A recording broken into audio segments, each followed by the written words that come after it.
Okay, ಇನ್ನು ಕಾರ್ಯಕ್ರಮದ ವೇದಿಕೆಯೊಂದರಲ್ಲಿ CM Siddaramaiah ತಮ್ಮ ಕಾಲೇಜು ದಿನಗಳನ್ನ ನೆನಪು ಮಾಡ್ಕೊಂಡಿದ್ದಾರೆ. ಅಂತರ್ಜಾತಿ ವಿವಾಹ ಅನ್ನೋ ಕಾನ್ಸೆಪ್ಟ್ ಬಂದಾಗ ನಾನು ಲವ್ ಮಾಡ್ತಿದ್ದೆ, ಬಟ್ ಹುಡುಗಿನೂ ಒಪ್ಕೊಳ್ಳಿಲ್ಲ, ಹುಡುಗಿ ಮನೆಯವರು ಒಪ್ಕೊಳ್ಳಿಲ್ಲ ಅಂತ.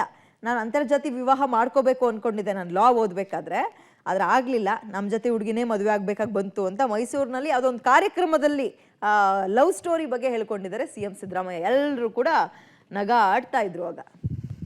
ಅಂತರ್ಜಾತಿ ವಿವಾಹ ಮಾಡ್ಕೋಬೇಕು ಅಂತ ಇದ್ದೆ, ಆಗ್ಲಿಲ್ಲ.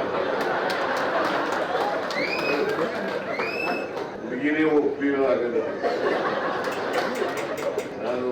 ನಾವು ಓದುವಾಗ ಒಂದು ಹುಡುಗಿ ಜೊತೆ ಸ್ನೇಹ ಮಾಡ್ಕೊಂಡಿದ್ದೆ.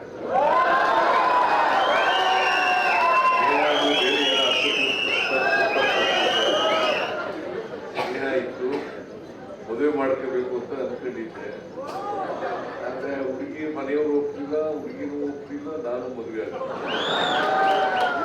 ಹಾಗಾಗಿ ಕೊನೆಗೆ ನಮ್ಮ ಜಾತಿಯವ್ರನ್ನೇ ಮದುವೆ ಆಗ್ಬೇಕಾದಂತ ಪರಿಸ್ಥಿತಿ ನಿರ್ಮಾಣ ಆಯಿತು. ನನ್ನ ಸಂಪೂರ್ಣ ಬೆಂಬಲ ಅಂತರ್ಜಾತಿ ಮದುವೆಗಳಿಗೆ ಇದೆ.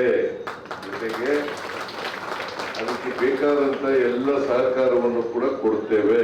ಜೊತೆಗೆ ನಮ್ಮ ಸರ್ಕಾರ ಅಂತರ್ಜಾತಿ ಮದುವೆ ಆದವರಿಗೆ ಎಲ್ಲ ರೀತಿಯ ಓಕೆ, ಈಗ ಯಾವುದೋ ಒಂದು ಕಾರ್ಯಕ್ರಮದ ವೇದಿಕೆಯಲ್ಲಿ ಸಿಎಂ ಸಿದ್ದರಾಮಯ್ಯ ಅವರು ತಮ್ಮ ಕಾಲೇಜ್ ದಿನಗಳನ್ನ ನೆನಪು ಮಾಡ್ಕೊಳ್ಳೋದ್ರ ಮುಖಾಂತರ, ನನಗೂ ಲವ್ ಮ್ಯಾರೇಜ್ ಆಗ್ಬೇಕು ಅಂತ ಆಸೆ ಇತ್ತು, ಒಂದು ಹುಡುಗಿನ ಇಷ್ಟಪಡ್ತಿದ್ದೆ, ಆದ್ರೆ ಹುಡುಗಿನೂ ಹುಡುಗಿನೂ ಒಪ್ಕೊಳ್ಳಿಲ್ಲ, ಹುಡುಗಿ ಮನೆಯವರು ಒಪ್ಕೊಳ್ಳಿಲ್ಲ, ಅದಕ್ಕೆ ನಮ್ಮ ಜಾತಿ ಹುಡುಗಿನೇ ಮದುವೆ ಅದೇ ಅಂತ ಒಂದು ಹಾಸ್ಯ ಚಟಾಕಿ ತರ ಇತ್ತು ಕಾರ್ಯಕ್ರಮ ಅದು.